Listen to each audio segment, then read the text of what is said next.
Yeah, that's right. I'm already banged up. You know me. I got I got a lot of issues. I got a lot of issues. Okay, we'll get started here again. Very good win on Saturday. Proud of our team. Gets hard. Gets hard late in the year. Um, the mental and physical drain that it takes on our players. I don't think people appreciate that quite enough when you go through this schedule. And it's easy to say, and people want to pick apart. Well, this team's not that this year and all that. Well, part of it is because we play in this league. And we devour each other as the season goes on, and people get beat up. Unless you're absolutely elite with elite depth, it takes its toll on just about everybody. You could just look at that, just looking around the league at the records. I mean, when it's all said and done, I'm proud of the team, the fact that our team will have a winning SEC record, because at the end of the day, there's going to be 4 or 5 teams in our league, maybe 6, but highly unlikely, probably 4 or 5 that have a winning record in the SEC. It's hard. So proud of our team. It was a good victory after a tough stretch to bounce back and to come out so strong and play so good early. Kind of take the pressure completely off us and put it squarely on Vanderbilt and play such a good first half. Second half, again, it felt worse than it was. Offensively, I felt again we were in complete control. We get the ball and driving it right down the field and get a penalty or two.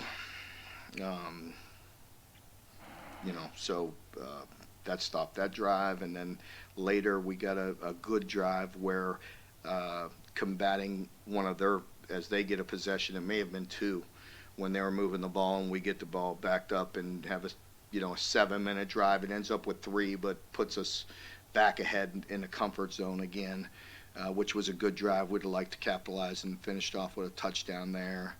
And then the next drive, we get it backed up on the 15, get a couple first downs, and get it out of there, and just winning the football game, relatively comfortable.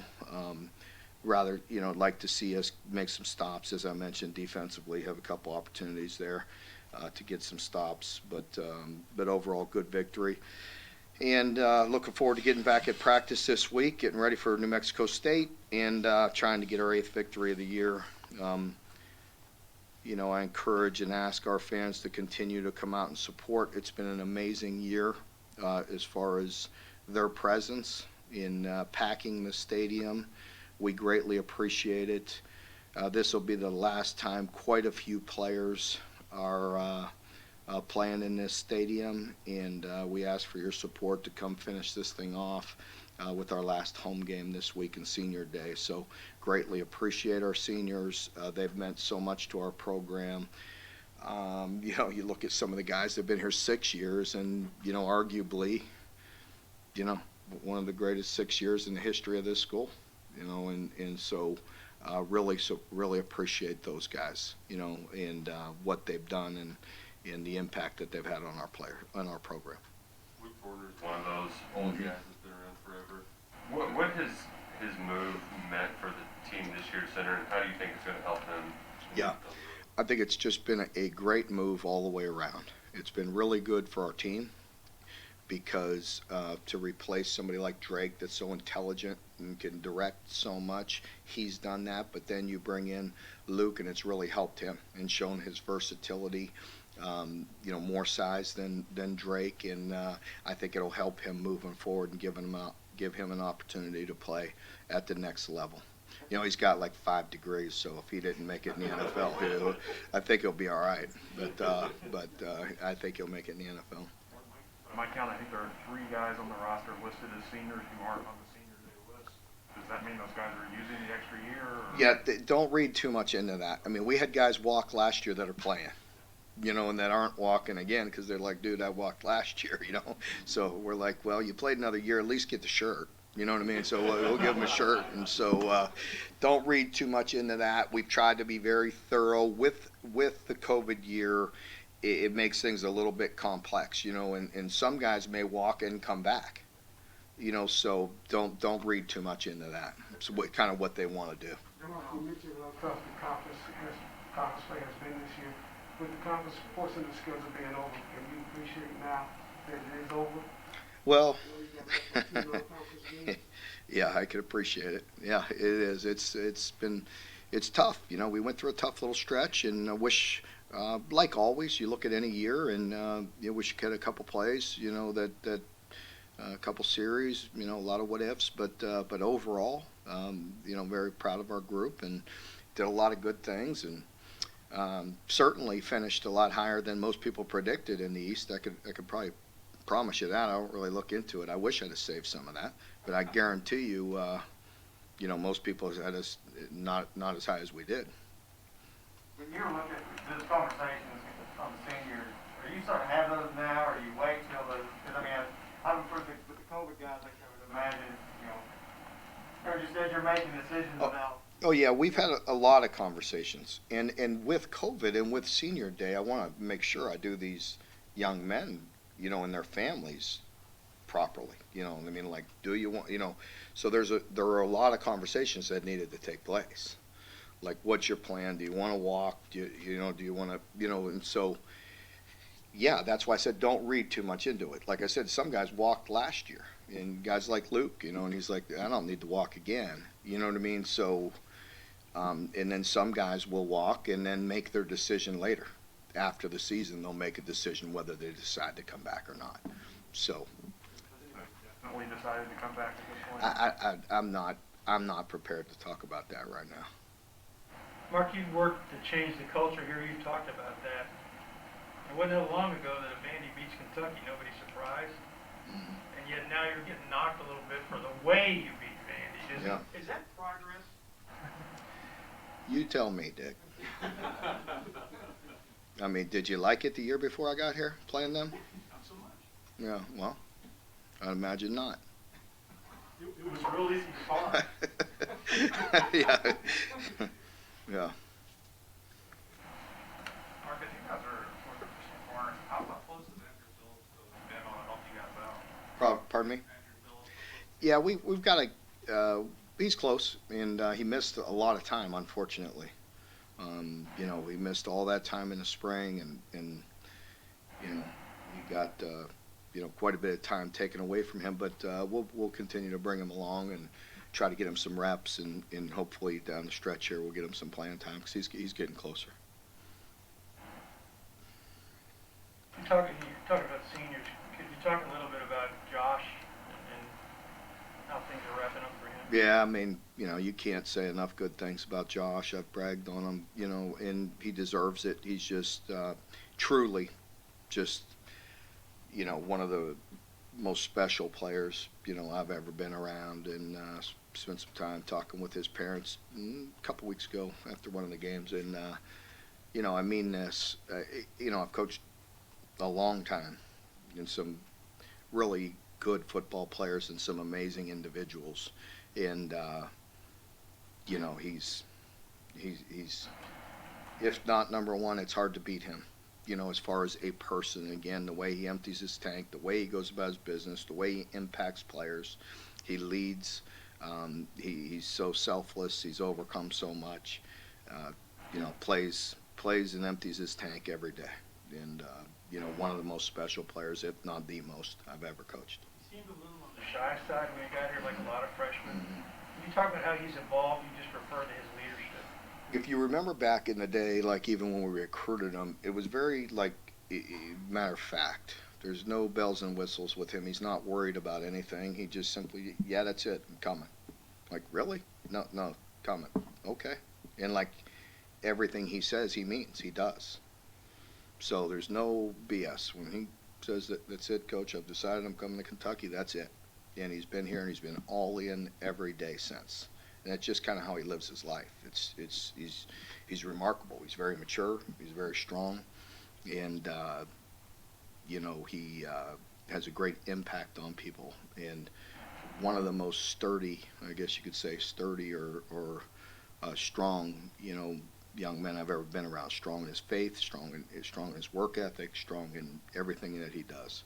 What does it say about your team that him, McCall, and there were a couple other guys that, even though things weren't always going well in that second half, that the sideline was still getting Yeah, and I think that's, shows them. And I think that's where, they need to continue to lead in these last, 3 games that they're going to be a part of. And, the young people in our program, the leadership, program that we have, and it always starts with leading oneself and then impacting your group and then leading a team and so on. But some young guys right now, they mean well, and I think guys press and they want to do well for their teammates because this team cares about each other.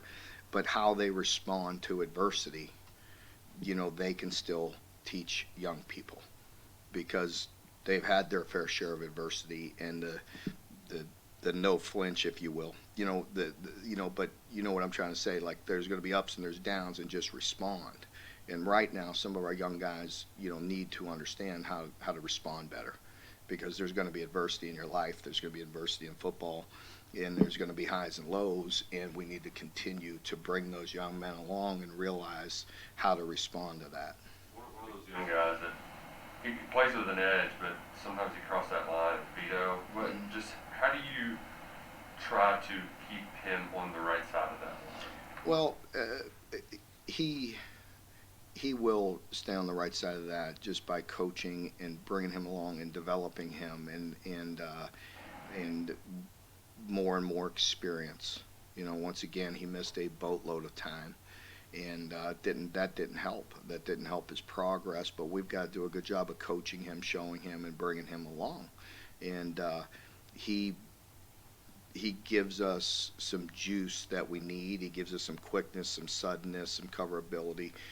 But there are certainly times, even in this last game, where he was erratic, and he needs to settle down, hone in, and really focus on the little things to become a great player.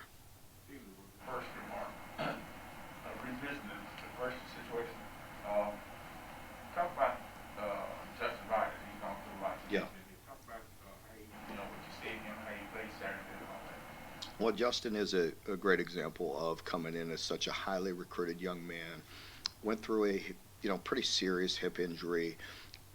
Probably slowed him down a bit. When he got here, and he's been forced into action this year with Marquand going down. And this Saturday was definitely the best game he's played, and that was really good to see because he had a little nagging injury prior to this game. And, he overcame that and kind of pushed through the type of, not injury, but he pushed through the type of pain you could play through and really sacrifice and play well. And we needed him to. And so he's done a lot, and hopefully that'll give him a lot to build on because it was definitely one of his better games, one of the better games of all of our defenders this past week. And so hopefully he'll continue to build on that. Josh, his position may not be the easiest for laymen to evaluate. What do you see from his kind of NFL prospects? Yeah, he's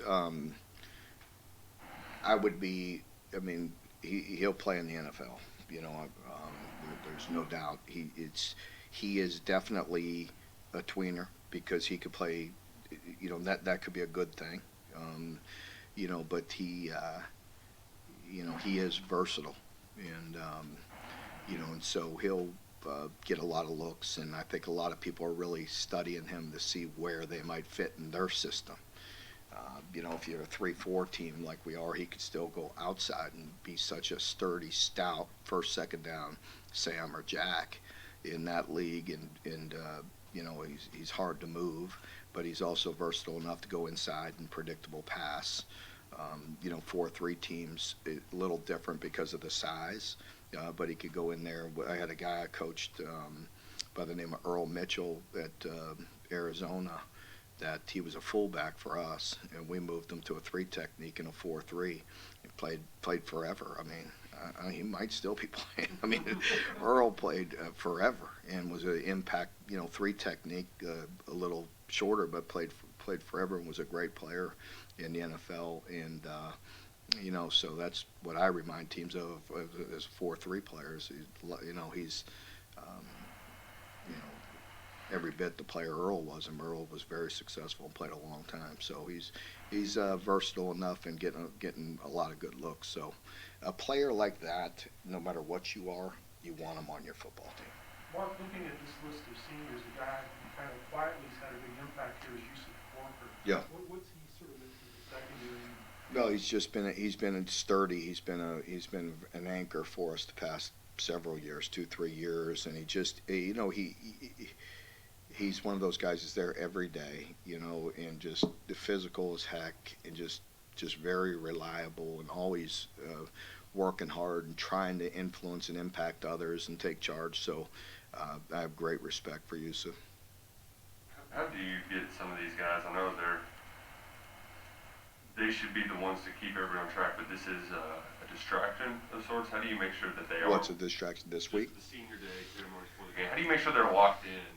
They've been through more than this. You know what I mean? I don't consider that a distraction. Different, yes, but by the time they come through and are here as many years as they are, they'll be able to handle that. I think excited family here. They'll take the 10 minutes it takes to go through senior day or whatever, come back in and regroup and want to go out there and play well. So I think that's part of the experience, to be able to handle things of that nature with no issue. How do you think Marquand played in his limited snaps? He did good. I was glad. It was good to see. It was good to see him go back to being disruptive. There's not a ton on the production sheet as far as all those, but he still has an impact on the game. And that's kind of who he is. And so, hopefully that gives him the confidence to build on that. How much of an emotional lift does Marquand provide to you? Or is that part, after Justin Rogers got that sack, he was kind of being held back by the coaches, but how much of a boost does he bring just to have him back out there with the guys?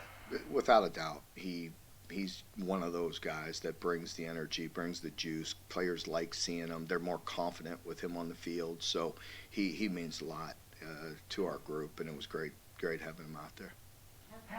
Outside of the production on the field, how has Liam handled this year being a first-year coordinator, having to go against a brutal league, just as a learning experience? I think he's handled it exceptionally well, because as you know and experienced through the years, it can really beat you up. It's hard. It's extremely hard to be a play caller on either side, because we see such a variety.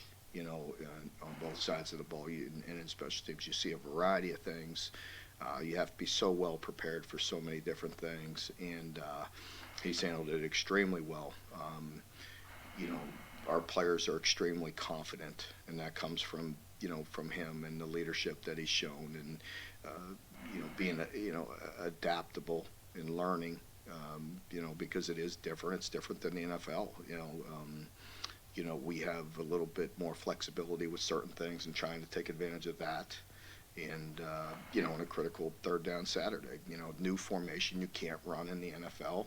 When we ran Q power out of an unbalanced set, you can't do that in the NFL. So that's the type of adaptability that you've seen with him.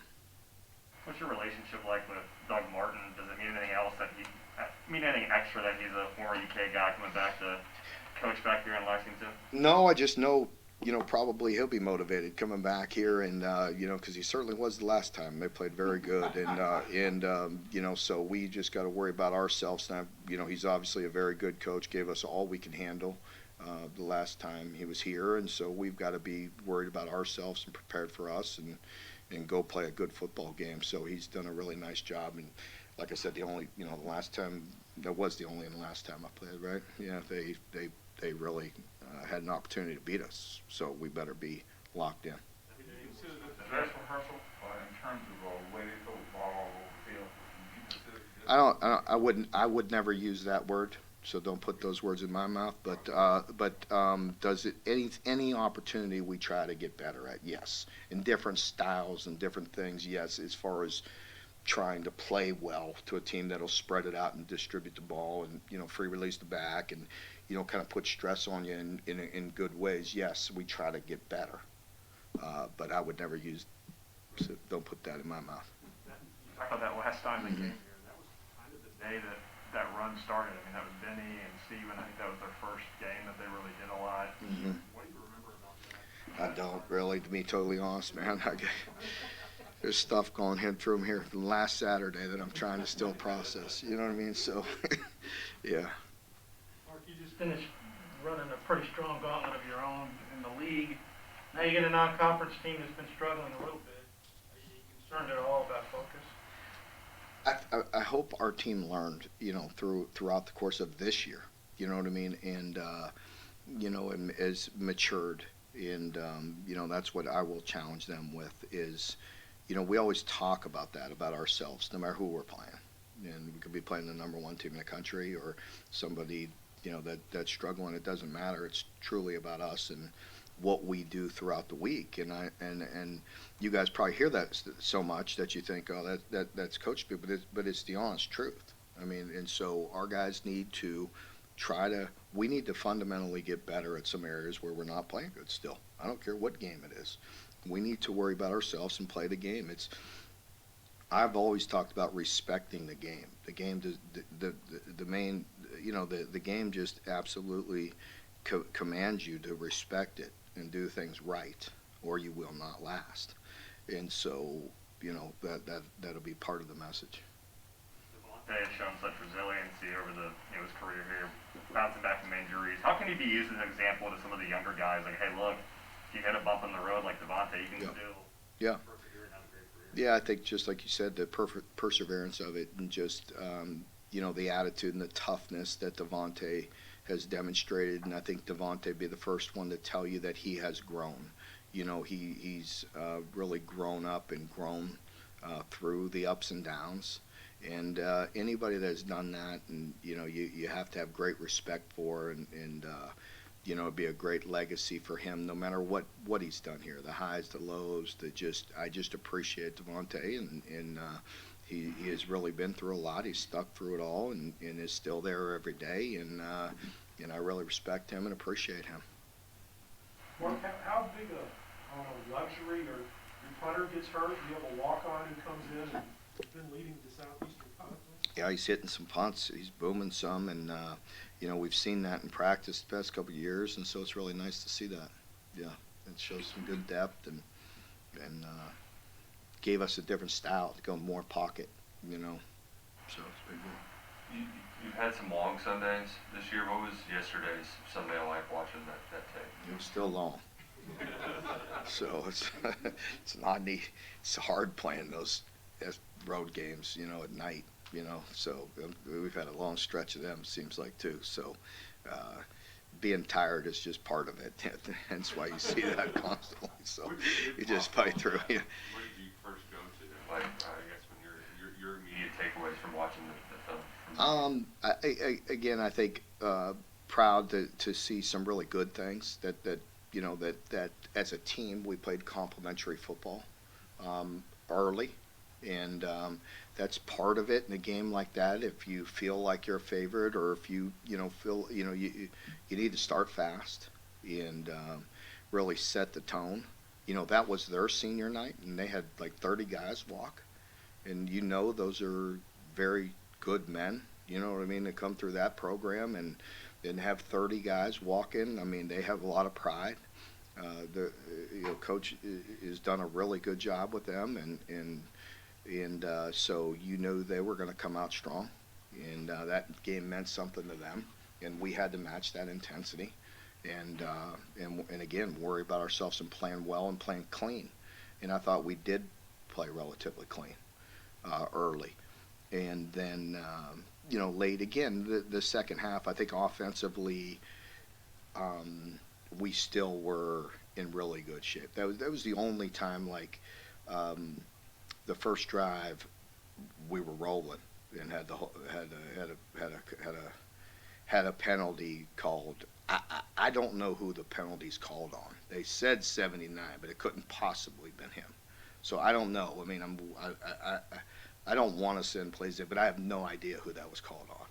So then, that stops that drive, and then, then they moved it a little bit, and so that's when we had to kick back into a little bit of grind it out for me here a minute here, and let us regroup defensively, and we did.